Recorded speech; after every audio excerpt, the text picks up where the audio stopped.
Se ne parla poco perché la si considera una questione privata, di cui discutere solo tra le mura domestiche.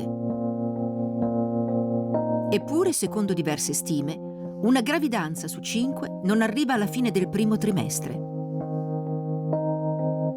Raccontare il proprio vissuto su un tema così delicato è difficile, ma abbiamo incontrato alcune donne disposte a farlo, per sfatare un tabù e per solidarietà rispetto a chi non se la sente.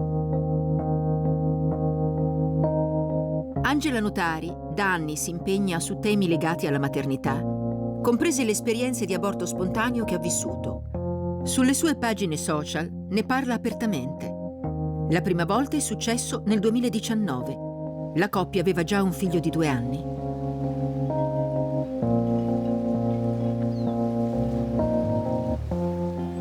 Sono andata dalla mia ginecologa per quella che doveva essere la prima visita per la gravidanza, quindi felice. E lei ha visto che in utero non c'era niente, quindi la prima volta sono stata salutata pensando che fosse una perdita, come se si fosse sciolto tutto.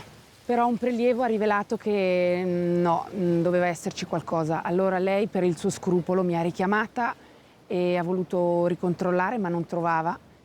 Solo con un apparecchio speciale è riuscita a individuare il fatto che si fosse impiantato in una tuba. La mattina dopo sono stata operata perché la gravidanza extrauterina ha un rischio di mortalità per la madre. La tuba si può rompere e la mia era già piuttosto ingrossata. Anche Daniela ha vissuto questa esperienza traumatica. La prima volta le è successo quando aveva appena 17 anni ed era all'inizio del 3° mese di gravidanza. Un momento difficile che la comunicazione brusca e spiazzante della sua ginecologa rese ancora più duro. Mi ha fatto la visita e mi ha detto: il battito non c'è. Non c'è il battito, torna la settimana prossima. Sono tornata la settimana dopo, ho detto: qua non c'è più niente, bisogna fare un raschiamento e basta. Non mi ha chiesto se volessi fare l'intervento, non mi ha fatto attendere, mi ha semplicemente fissato il giorno dell'intervento a un paio di giorni dopo e appunto un paio di giorni dopo ero in sala operatoria. A Valentina succede durante le vacanze di Natale, quando la sua ginecologa è assente. È alla prima gravidanza, vorrebbe avere il tempo per capire bene cosa fare. Ma il tempo non c'è, deve affidarsi al personale di un pronto soccorso.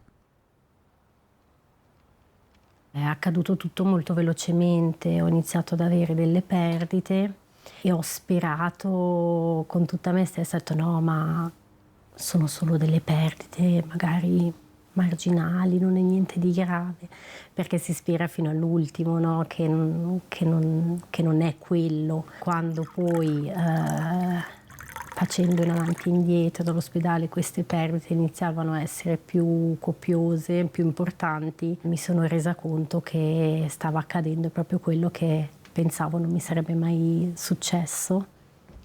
L'aspetto scioccante è stato un po' tutto l'iter. Io ho iniziato a fare un via vai da casa all'ospedale di ben 4 giorni per poi perdere il bambino a casa da sola senza avere le giuste informazioni. Avere le informazioni giuste per fare la cosa giusta. Per una diagnosi certa servono almeno 2 controlli e soltanto in seguito si può decidere quale sia la scelta più appropriata per la paziente. Le possibilità sono 3. La prima è l'attesa, cioè aspettare che l'espulsione avvenga naturalmente. La seconda è la terapia farmacologica. Di solito utilizziamo dei farmaci che possono dare delle contrazioni uterine. E per finire l'intervento chirurgico viene eseguito nel contesto di complicanze, soprattutto nel contesto di fallimento delle altre 2 metodi. Se le possibilità terapeutiche sono chiare, non si può dire altrettanto delle cause di un aborto spontaneo, che può essere originato da anomalie dei cromosomi, da squilibri ormonali, da patologie del sangue e altro ancora. Nella maggior parte dei casi non viene trovata un motivo, una patologia precisa, e questo è molto difficile da accettare da parte dei pazienti. La mamma si colpevolizza parecchio. Qualsiasi piccola cosa che è stata fatta durante la gravidanza rimbomba nella testa e ti dici: cavolo, forse ho sbagliato qualcosa, forse ho fatto io del male a questo bambino, e non è evidente. Sensi di colpa e insicurezze. Condividere questi stati d'animo con altre donne che già ci sono passate può essere d'aiuto. Ed è proprio in un luogo dove si possono scambiare queste esperienze che ritroviamo Valentina. Ecco, qua siamo in casa maternità e nascita alle 10 Lune. All'interno di questo spazio si tiene il gruppo di autoaiuto e invece le sale da questa parte sono adibite ai parti. Un luogo intimo e protetto, dove si può partorire in modo naturale. Uno spazio dove si affrontano tutte le tematiche legate alla nascita, compresa la perdita perinatale, per la quale esiste un gruppo di autoaiuto.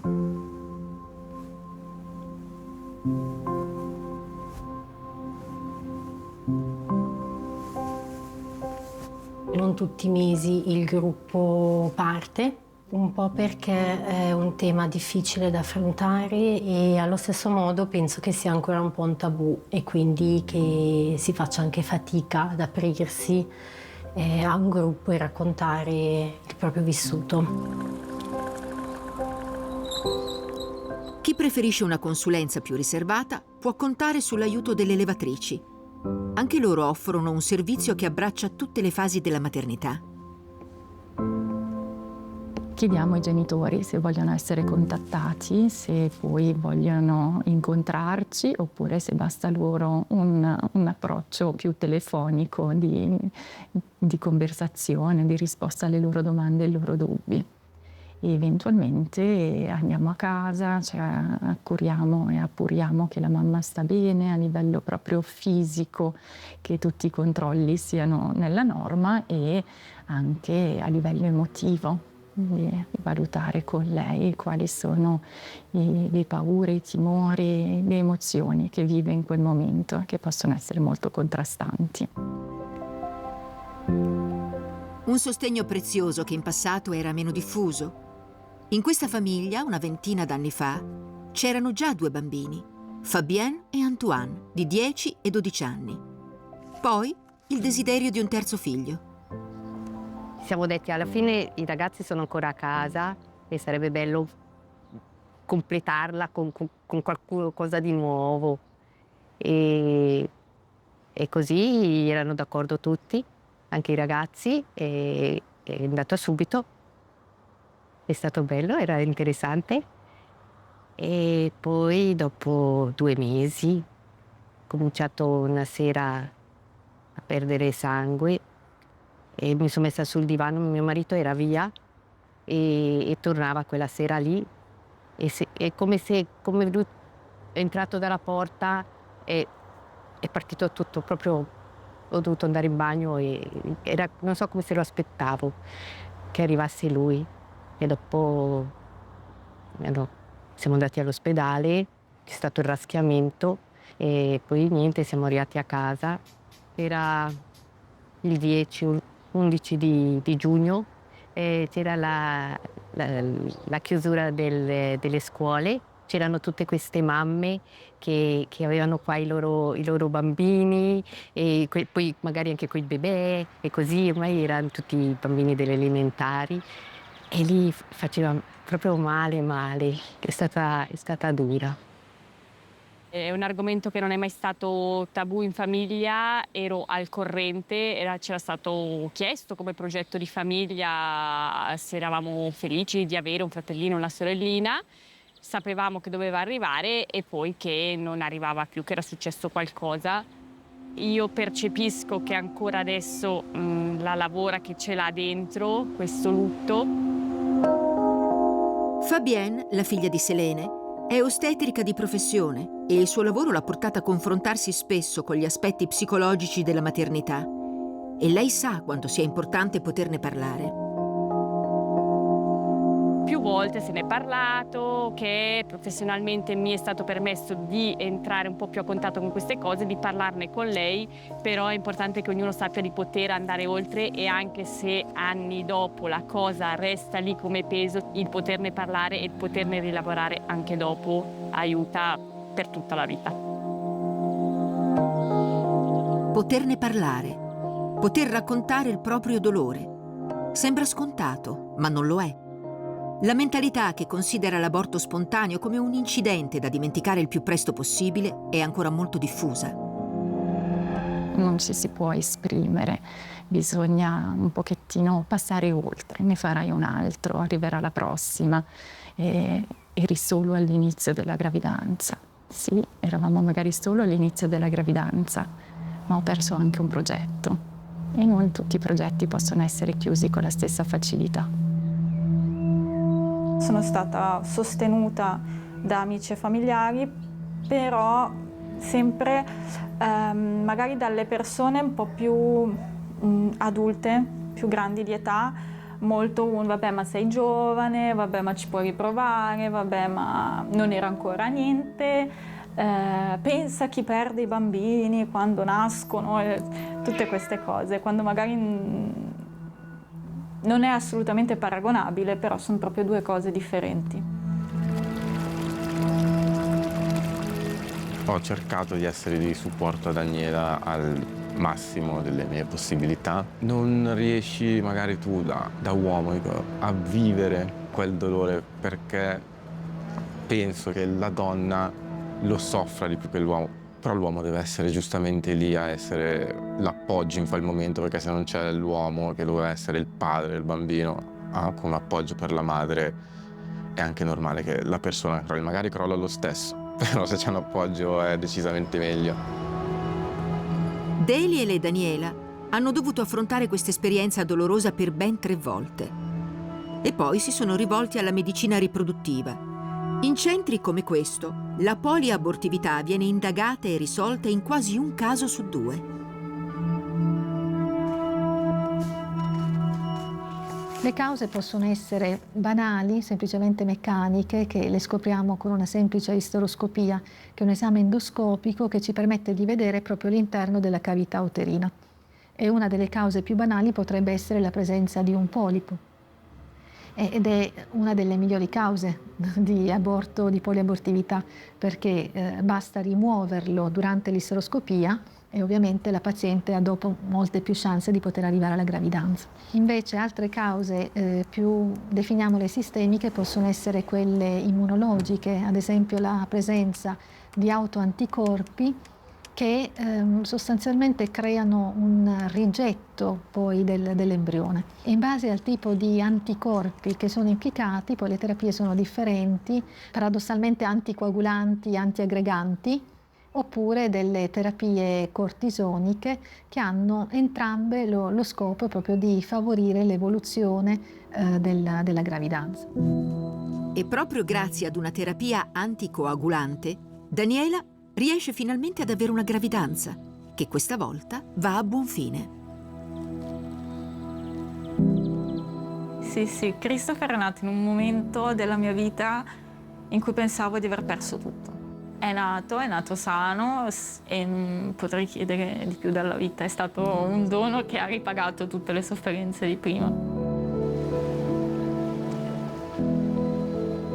Anche Angela e Nicola, grazie al supporto del Centro Fertilità di Locarno, sono riusciti ad avere altri 2 figli.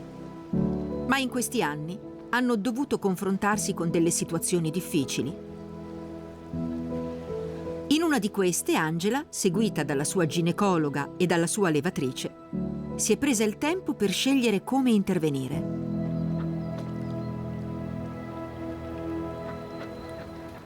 Ho scelto l'attesa, è una scelta che subito ho sentito come più vicina a me, quindi abbiamo affrontato diversi giorni di questo sanguinamento che progressivamente aumentava. Siamo partiti per una vacanza sulla neve a Lenzerheide E un giorno, l'unico giorno tra l'altro dove ho messo gli sci, siamo andati a sciare, un giorno pieno di sole, bellissimo, al rientro mi sono alzata, sono andata in bagno, l'ho raccolto con la mano ed era questa specie di ovetto duro di cui mi aveva parlato la levatrice. Ho capito subito che era quello e l'ho adagiato su un po' di carta igienica e siamo usciti, l'ho portato con me, mi sono staccata dagli altri e ho voluto lasciarlo andare nel fiume a Lenzerheide. Erano le 4:30 di sera, quindi c'era questo cielo all'imbrunire, il fiume che gorgogliava, è stato un momento bellissimo, ho potuto salutare, cosa che oggi mi fa dire che non è proprio stato un trauma. Scelte consapevoli e sostegni mirati sono certamente d'aiuto, ma l'aborto spontaneo, per diversi aspetti, resta in una zona oscura. Non ci sono statistiche precise in proposito. Non si possono chiedere congedi e non ci sono soluzioni facili per il momento del distacco da quella vita che inizia a prendere forma. Quello che mi ha fatto più male di tutto e che è stato più difficile da elaborare è non sapere dove mettere il mio bambino. Questa è stata proprio la cosa più difficile. Se sei in ospedale te lo fanno vedere, però poi lo smaltiscono, purtroppo. E se sei a casa ti ritrovi con questo bambino e dici: adesso cosa faccio? Il gesto più facile in quel momento è stato gettarlo nel gabinetto, purtroppo. Poi appunto, come tutte le cose, si trova un suo senso e fortunatamente grazie alla mia terapeuta che mi ha detto questa bellissima frase che in fondo il mio bambino era arrivato fino al mare e gli ha dato questo bellissimo significato che infatti per me oggi il mare ha. E dopo questa esperienza ho proprio voluto dedicargli un luogo in casa, dipingere un quadro con l'unica immagine che ho di lui immerso nel mare. Prendersi il tempo per elaborare questa perdita e riconoscerle anche uno spazio fisico. È il senso della Fontana dei Bambini Mai Nati, che si trova nel Parco delle Camelie di Locarno. Inaugurata nel 2023, permette di raccogliersi in questo luogo incantato e compiere un gesto simbolico, affidato ad un sassolino. E io non ho osato buttarlo, perché era un sassolino che poco tempo dopo, un anno dopo forse che era successo, durante una passeggiata a Robiei, mio marito ha raccolto un sassolino che era mezzo cristallo, mezzo sasso, così, e me l'ha dato e non so se in quel momento pensavo a questo o cosa, l'ho tenuto e per me era sempre il mio sassolino. E l'ho preso su per andare giù e buttarlo nella fontana, lasciarlo andare. E no, non ce l'ho fatta, lo tengo per me. Sì. L'esperienza dell'aborto spontaneo, specie se ripetuta, segna indubbiamente la vita di una famiglia. In alcuni casi può indurre a decidere di chiudere per sempre il capitolo della maternità, ma in molti altri il desiderio di essere genitori prevale. Ovviamente questa gravidanza è diversa dall'altra e è una gravidanza consapevole, a volte con delle paure, perché è normale. Quando si è più consapevoli, se penso alla precedente gravidanza, non pensavo all'aborto spontaneo, lo sapevo ma non ci pensavo. Quando poi l'hai vissuto lo sai, è lì, no? È nell'aria. Quello che mi esercito e mi sto esercitando a fare quando mi viene chiesto se è il mio primo figlio, dico di no. E quando sarà grande questo bambino saprà che avrebbe avuto un fratello o una sorella.